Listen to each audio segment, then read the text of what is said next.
A cleaning woman made one phone call at 3 a.m., and a $1 billion empire collapsed by sunrise. But what happened next shocked the world even more. This is the true story of how someone with no power, no money, and no recognition changed everything with a single quiet action that most people would never have the courage to make. But before we begin, tell me in the comments, what city are you watching from right now? And if you believe that real power comes from doing what's right, hit that subscribe button. You won't want to miss how this story ends. The boardroom on the 40th floor was drowned in silence, the kind of silence that feels like drowning, where every breath becomes a conscious effort and panic sits just beneath the surface. Marcus Vieira, CEO of Titanium Technologies, the nation's largest tech corporation with over 50,000 employees, stared through the floor-to-ceiling window at the city that once seemed so small beneath his feet. The lights below twinkled like stars he'd once believed he could reach out and rearrange at will. Now, every building was a witness to his imminent fall, every lit window a pair of eyes watching his empire crumble. His fingers trembled as he held the forensic accounting report, 217 pages of evidence that would destroy everything he'd built over 30 years. Accounting fraud spanning 7 years. Systematic corruption woven through every department. Pension funds quietly drained while he approved 8-figure executive bonuses. Dozens of lives ruined by decisions he'd approved without hesitation, without even reading the full reports, trusting lieutenants who were as corrupt as he'd unknowingly become. Or had he known? In his honest moments, Marcus couldn't remember when he'd stopped asking questions, when profit margins had replaced people in his calculations. In 48 hours, everything would go public. A whistleblower had already contacted the Securities and Exchange Commission.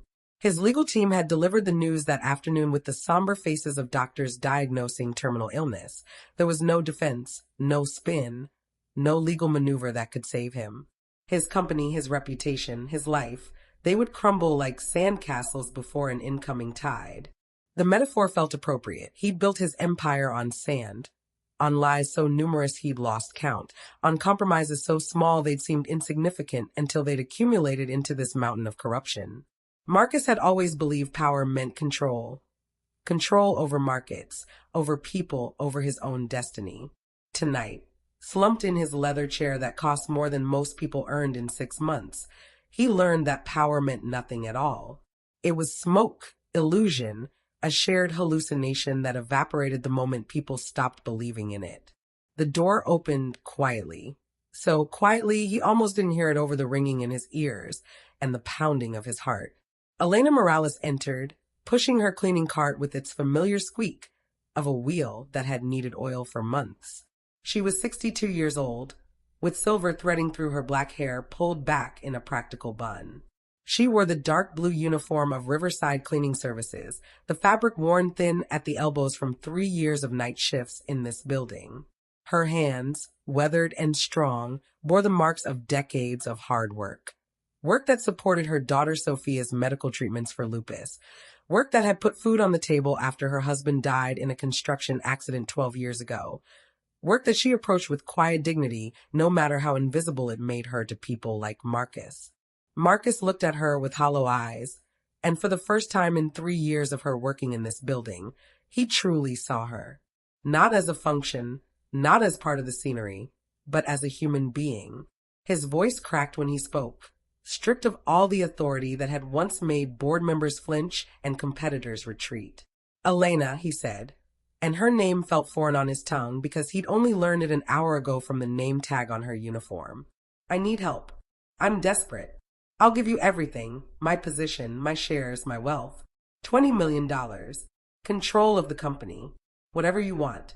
Just help me fix this before it destroys thousands of innocent people who work here, who depend on this company for their livelihoods, for their families' futures.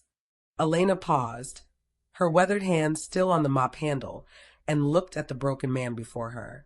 She'd seen Marcus Vieira 1,000 times in 3 years, striding past her without acknowledgement, barking into his phone about quarterly earnings, treating the air around him as though it existed solely for him to command. She'd emptied his trash cans filled with expensive takeout he'd barely touched while she ate packed sandwiches to save money.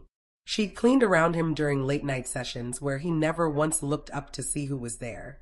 But now she saw no CEO, no titan of industry, no powerful man. She saw a terrified human being, and his fear looked exactly like her own reflection in the hospital room mirror when the doctors had first explained Sophia's diagnosis. Pure, undiluted fear.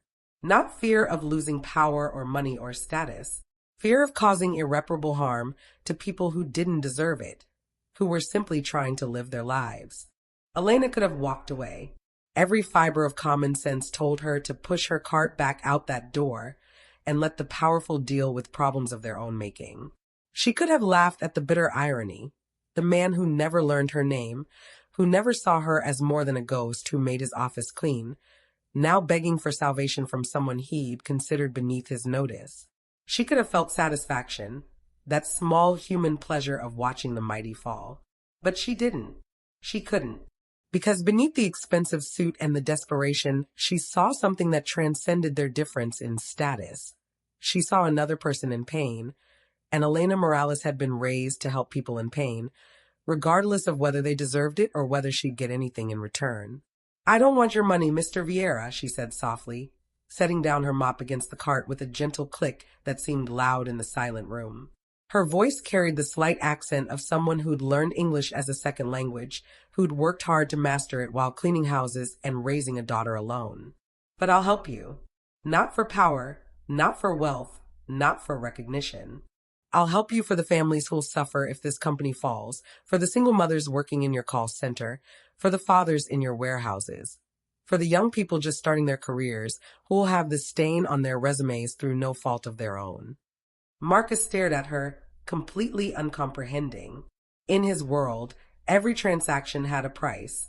Every favor carried an expectation of return. People didn't help without wanting something.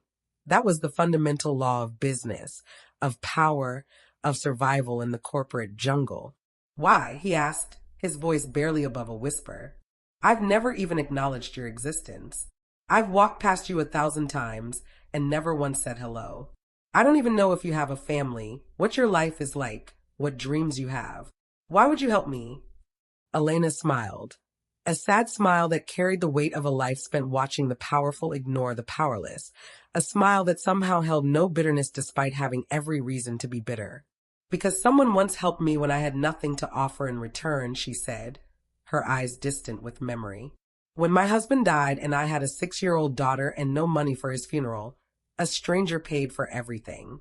I never learned her name. She just said, 'Pass it forward when you can.' And because doing the right thing doesn't require a reason beyond it being right, it requires a choice, a simple choice to be decent when you could choose otherwise." That night, Elena didn't clean floors. She sat across from Marcus at the massive conference table where decisions affecting thousands of lives had been made with casual indifference to human cost. Together, they went through every document, every hidden transaction, every compromised decision documented in the forensic report. The numbers were staggering. Hundreds of millions of dollars diverted, manipulated, hidden in the labyrinth of corporate accounting. But Elena didn't focus on the numbers. She asked simple questions, questions so obvious they seemed almost naive. Yet they cut through years of corporate complexity like a knife through silk.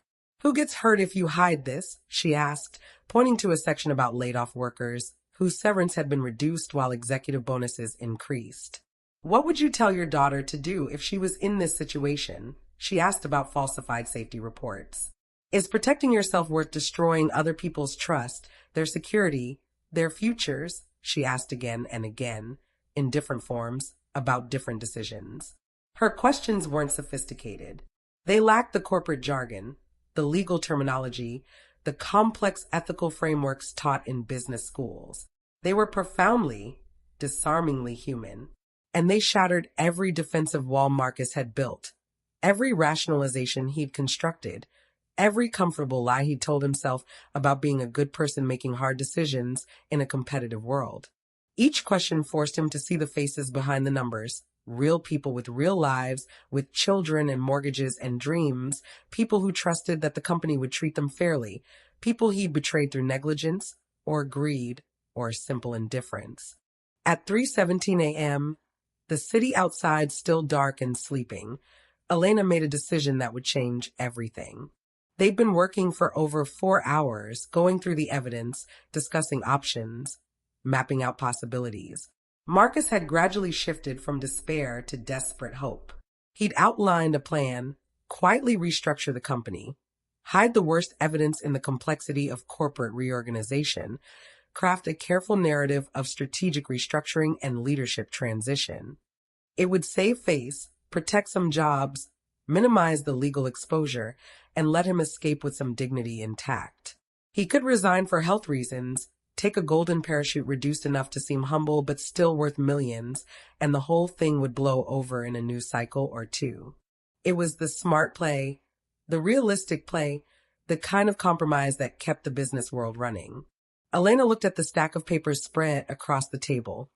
Invoices from small contractors never paid, driving some into bankruptcy. Pension funds quietly drained, leaving retirees with fractions of what they'd been promised. Employees laid off to cut costs. In the same quarter, executives received record bonuses. Safety violations covered up, leading to 3 workplace accidents that had been officially classified as worker error.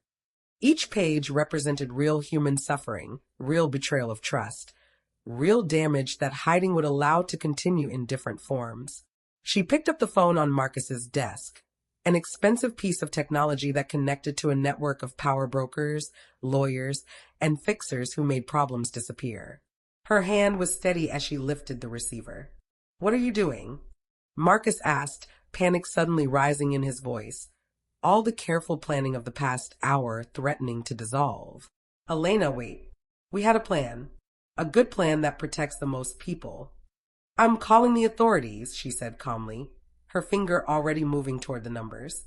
"The SEC, the State Attorney General, the Labor Department. Turning in everything. All of it. Voluntarily. Before the deadline, before the whistleblower report becomes public, before lawyers can spin this into something it's not. That will destroy the company," Marcus half shouted, standing up so quickly his chair rolled backward. "It will destroy me. There will be no controlled transition, no protection for employees, no management of the crisis. It will be chaos. Jobs will be lost anyway, maybe more than if we manage this carefully. Elena, please, I'm trying to minimize the damage." Elena met his eyes with a steady gaze that held more strength than he'd ever possessed in all his years of wielding corporate power. Her voice remained calm, almost gentle, but utterly unmovable. "Yes, it will be chaos. It will be painful. People will suffer, you most of all. And it will also be the truth, Mr. Vieira. Complete, unvarnished, unmanaged truth. These people, your employees, your shareholders, the public, they deserve the truth, not another comfortable lie, not another half measure that protects the powerful while the powerless bear the consequences. They deserve to know exactly what happened, who's responsible, and what's being done to make it right. Anything less is just another betrayal." Her finger hovered over the dial button. In that moment, suspended between 2 futures, Marcus faced a choice that would define the rest of his life. Stop her and remain the man he'd always been. Calculating, self-preserving, managing reality to suit his interests, or let her act and become someone new, someone he wasn't sure he had the courage to be. The room held its breath. The city outside continued its sleeping silence. Everything hung on this single moment. Then, slowly, Marcus nodded. His shoulders sagged not with defeat, but with release, as though an enormous weight he'd been carrying for years had finally been set down. "Do it," he whispered. "Tell them everything." Elena made the call. She spoke clearly, without drama or emotion, and gave every detail. She read from the report, provided file numbers, named names. When they asked who she was, she said simply, "Someone who cleans this office," and found documents that needed to be reported. When they asked to speak to Mr. Vieira, she handed him the phone. Marcus, his voice shaking but growing stronger, confirmed everything and volunteered full cooperation. When Elena hung up 37 minutes later, Marcus was crying, not from fear or regret, but from relief so profound it felt like a physical force. For the first time in decades, possibly for the first time since childhood, He had told the complete truth knowing it would cost him everything. And somehow, impossibly, he felt free. The news broke at dawn like a thunderclap across the business world. Tech giant CEO voluntarily exposes own corruption. Read the headline that would be shared millions of times before lunch. The media descended like a storm, expecting the usual scandal and spectacle. The defensive press conference, the carefully worded non-apology. The parade of expensive lawyers offering no comment, the eventual resignation with a golden parachute and a position on other corporate boards. What they found was something entirely different, something so unusual it seemed to break the very rules of how these stories were supposed to unfold. Marcus held a press conference at 9 a.m. in the company's main auditorium, which seated 500 people. Every seat was filled with journalists, employees, and cameras broadcasting live to millions. There were no lawyers flanking him, no prepared script on a teleprompter, no corporate communications team managing every word. Just him, standing at a simple podium, and Elena Morales sitting quietly in a chair to the side, present because he'd insisted she should be there, though she'd wanted to return to her invisible role. Marcus named every mistake, every stolen dollar, every compromised decision. He presented a complete accounting that his legal team had begged him not to reveal. 47 minutes of uninterrupted confession that became increasingly difficult to watch because of its raw honesty. He announced full restitution to victims from personal assets, complete cooperation with all investigations, immediate resignation with no severance package, and the establishment of an independent oversight board to rebuild the company under new leadership. His voice broke several times. He paused to compose himself. He admitted he didn't have all the answers and didn't deserve forgiveness. But the moment that would be replayed millions of times, that would be dissected and analyzed and transformed into countless think pieces about leadership and morality, wasn't his confession. It was when Sarah Chun, a reporter from the Business Chronicle known for her aggressive questioning, asked, "Mr. Vieira, you had options. You could have fought this, hidden behind lawyers, dragged this out for years. Why confess now? Why not fight this with every resource at your disposal? Why voluntarily destroy yourself?" Marcus looked at Elena. She sat with her hands folded in her lap, her posture straight, her face calm and humble and completely unchanged by the chaos around her.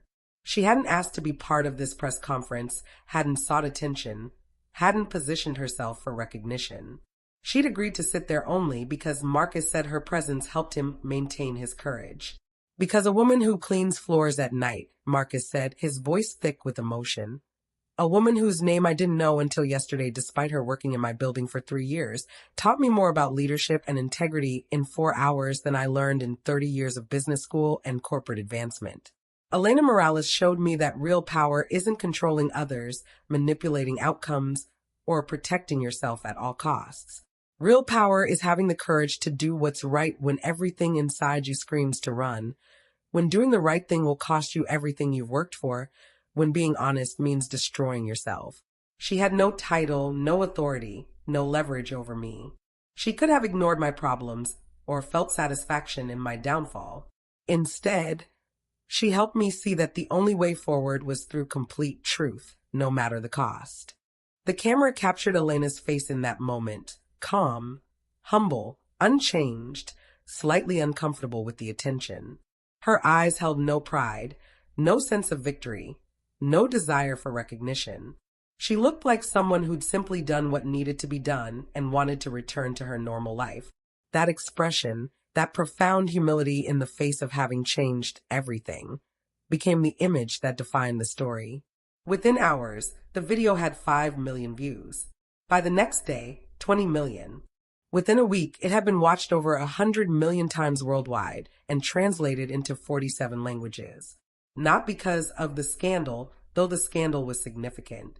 Not because of Marcus's fall, though the fall was spectacular. But because of the quiet dignity in Elena's eyes, because people recognized something they'd forgotten or never knew. That moral courage doesn't announce itself with fanfare, doesn't seek reward or recognition, doesn't calculate outcomes. It simply acts because action is necessary, and then returns to ordinary life as though nothing remarkable has occurred. In the weeks that followed, something unexpected happened. something that revealed the story was far deeper than anyone had initially understood. As the media dug into Elena's background, searching for the human interest angle that would sustain the story through multiple news cycles, employees from Titanium Technologies began coming forward with their own stories. Not stories of corruption or corporate malfeasance, but stories of small kindnesses Elena had shown, quiet moments of humanity that had occurred in the shadows while the powerful conducted their business in the light. James Washington, a security guard working the overnight shift, revealed that Elena had spent 6 months helping him study for his GED after learning he dropped out of high school to support his family. She tutored him in the break room during their lunch hours, quizzing him on math and reading comprehension, celebrating when he finally passed. "I didn't even think she knew my name," James told reporters, his voice breaking. "She just asked one night if I'd ever thought about finishing school. When I said I couldn't afford classes, she said she'd help me for free. She never missed a session in 6 months." Priya Sharma, a young intern who'd since become a full employee, shared that Elena had found her having a panic attack in a bathroom during her first week, overwhelmed by imposter syndrome and anxiety. "She sat with me for an hour," Priya said. "She told me about coming to this country with nothing, learning a new language, raising a daughter alone. She said feeling scared meant you cared enough to try. She checked on me every week after that, just a smile and a, 'How are you really doing?' She made me feel like I mattered when I felt invisible." Karen Morrison, an executive assistant who'd gone through a painful divorce, revealed that Elena was the only person in the building who'd noticed she was struggling. "Everyone else was too busy or too uncomfortable to acknowledge it," Karen said. "But Elena would leave little notes on my desk, just simple things like 'You're stronger than you know' or 'Difficult times pass.' Once she left me flowers from her own garden. I later learned that was the week her daughter had been hospitalized, yet she was thinking about me." Story after story emerged. The janitor she'd trained when he was new and terrified of losing the job he desperately needed. The cafeteria worker she defended when a manager was berating her over a mistake. The delivery driver she'd given her lunch to when she noticed he looked hungry and exhausted. None of these people had known Elena's full name until the press conference. To them, she'd been the nice cleaning lady, or the woman who works nights, or simply a kind face in a building full of people too busy to notice kindness. The pattern that emerged was stunning in its consistency. Elena Morales had spent 3 years quietly seeing people that everyone else overlooked, offering help without expectation of return, treating everyone with the same dignity regardless of their position or power. She'd built an invisible network of kindness while cleaning floors, a parallel company culture based not on profit or advancement, but on simple human decency. And she'd done it all without anyone in power noticing or caring, without recognition or reward, without any indication that she considered her actions remarkable in any way. Meanwhile, Marcus worked with authorities, liquidating personal assets to establish a restitution fund. His $34 million penthouse apartment sold, the proceeds divided among affected workers. His art collection, valued at $8 million, auctioned with funds directed to pension restoration. His luxury cars, vacation homes, investment portfolio, everything converted to cash for restitution. He kept one small apartment and took a job through a workforce reintegration program as a warehouse clerk at Riverside Logistics, earning $16.50 an hour. No one at the warehouse recognized him. His face had been all over the news, but people don't expect to see a disgraced CEO unloading trucks alongside them. He worked quietly, showing up early, staying late when needed, eating lunch alone. His coworkers thought he was just another middle-aged guy who'd had some setbacks and needed work. And for the first time since his 20s, Marcus felt authentically present in his own life. He wasn't performing success, or managing perceptions, or calculating advantage. He was simply existing, working, earning his keep honestly. The freedom of it was intoxicating. The company restructured under emergency independent oversight. The new leadership implemented transparency policies based on principles Elena had suggested during that long night. Simple, human questions built into every decision-making process. Who does this hurt? What would we tell our children about this decision? Is this true? Or are we crafting a convenient narrative? Are we treating everyone involved with equal dignity? The policies were so simple they seemed almost naive, yet their implementation transformed the corporate culture in ways complex ethics training programs never had. They called them the Elena Principles, though Elena had never written them down or intended them to become policy. They emerged naturally from the questions she'd asked Marcus, questions rooted in the basic decency of someone who'd lived a life where dignity was often denied. The principles were printed on cards that every employee carried.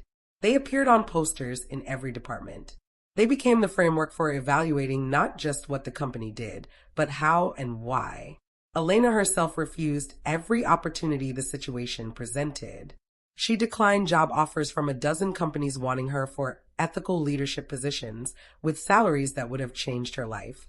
She refused interview requests from every major media outlet. She turned down book deals worth hundreds of thousands of dollars. She ignored speaking invitations from universities, conferences, and corporate retreats desperate to hear from the woman who changed everything.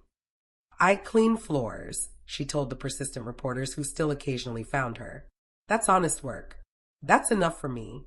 I'm not a leadership expert or a business consultant. I'm a woman who did what seemed right in a moment when someone needed help. That's all." 6 months after the press conference that changed everything, Elena was back on the night shift, pushing her cart through the same hallway she'd cleaned for years. She'd refused every attempt to change her circumstances, gently but firmly declining opportunities that would have lifted her from the working poverty she'd known all her adult life. People couldn't understand it. In a world where everyone sought advancement, recognition, and financial security, Elena's refusal of all three seemed almost incomprehensible. But on this particular November evening, something was different. When she arrived at Titanium Technologies, now operating under reform leadership with the same name, but a fundamentally altered culture, she found the executive floor transformed. A plaque on the wall read, "The Elena Morales Center for Ethical Leadership, because true power serves others." Inside, where executive offices had once lined the walls behind closed doors, there was now an open training facility. The space held rows of chairs facing a simple stage, breakout rooms with whiteboards covered in earnest discussion notes, and a library of case studies focused not on profit maximization, but on ethical decision-making in complex situations. Executives, entry-level employees, and community members gathered there weekly to discuss not growth strategies or competitive advantages, but impact, the human impact of business decisions, the moral weight of having power over others' livelihoods, the responsibility that comes with every choice when those choices affect real lives.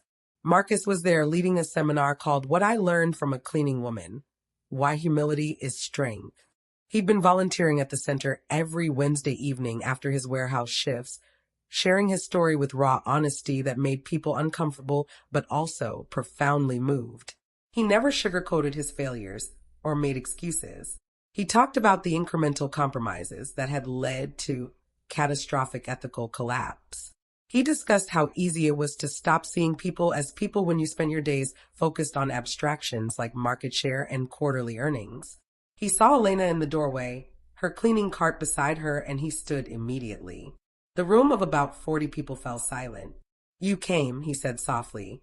Though they both knew she hadn't come for the center, she'd come to clean, as she always did. Elena shook her head, offering a small smile.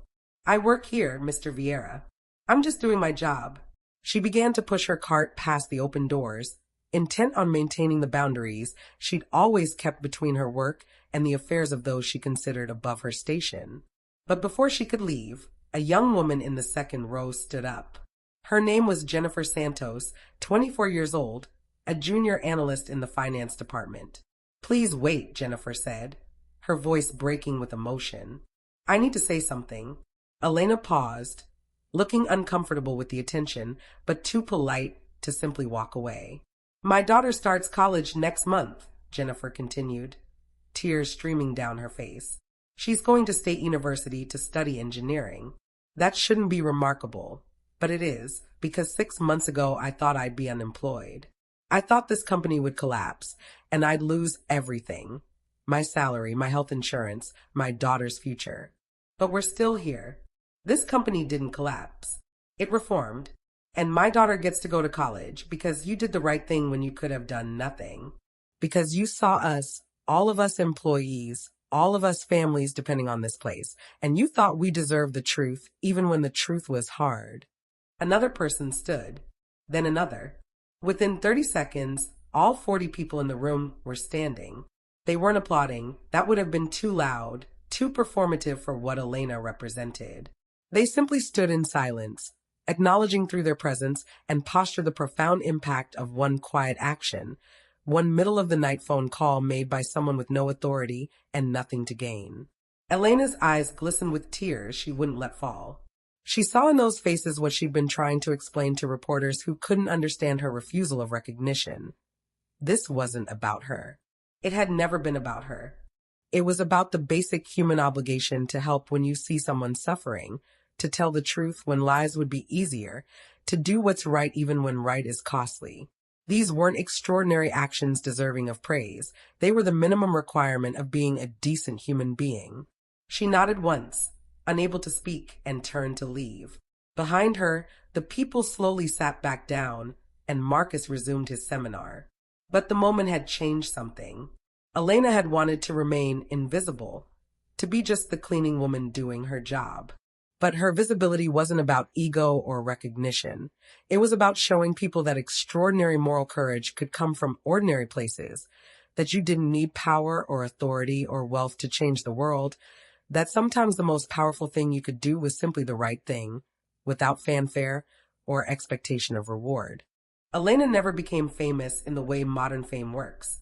Her face faded from the news cycle as other scandals emerged. Other viral moments captured the world's fractured attention.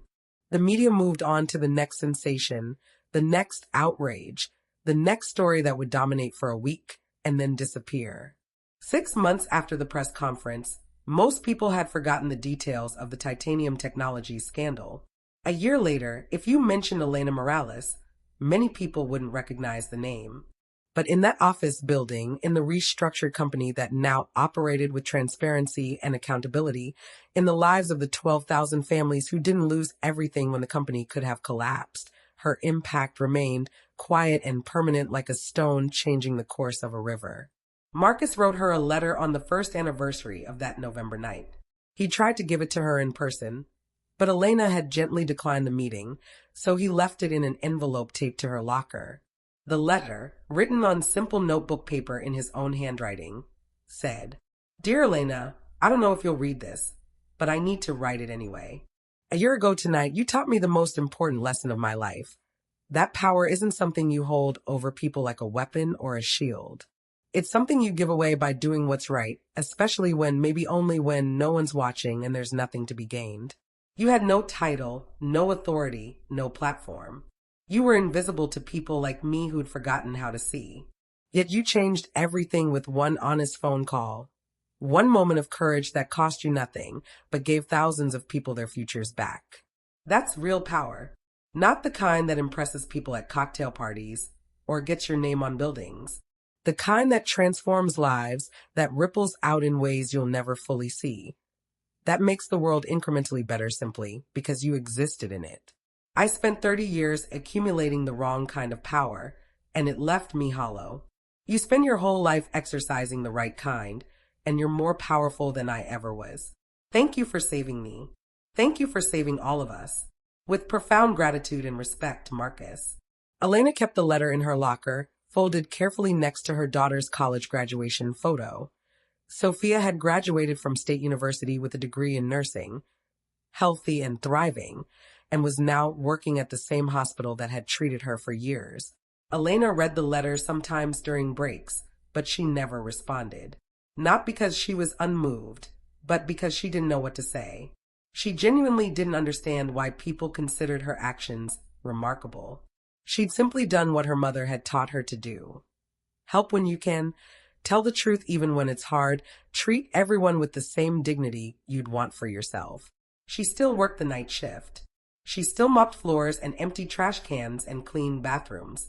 Her hands were still weathered from years of work with industrial cleaners.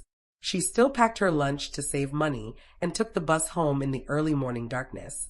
To casual observers, Nothing about Elena Morales had changed. But occasionally, young executives from the company would find her during her shift and ask, tentatively and respectfully, "Ms. Morales, can I ask you something? How did you know what to do that night? How did you have the courage to make that call when it would have been easier to walk away?" Her answer never changed.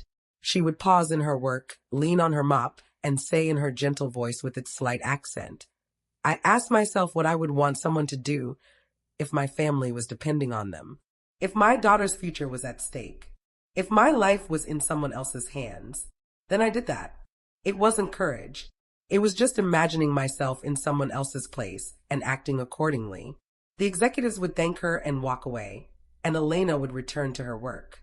But many of them would later say that those simple words, that single idea of imagining yourself in another's place, had changed how they made decisions, how they viewed their authority, how they understood their responsibility to people they'd never meet, but whose lives they affected. In the end, the story wasn't really about a CEO's fall from grace or a company's near collapse and eventual redemption.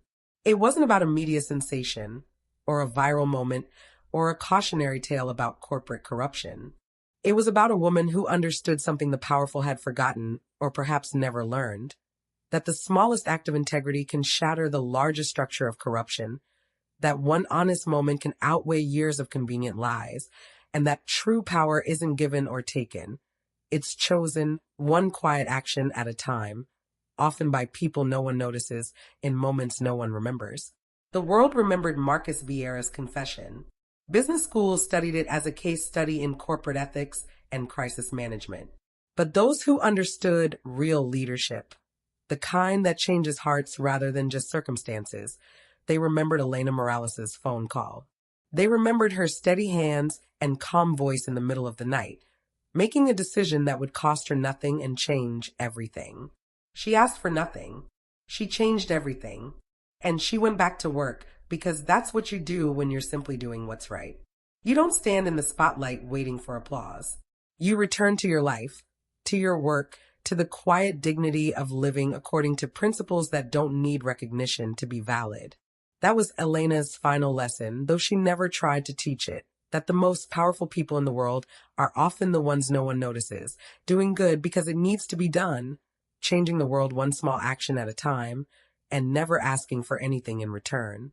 And if that wasn't true power, power that needed no title, no wealth, no authority to be real, then the word had no meaning at all.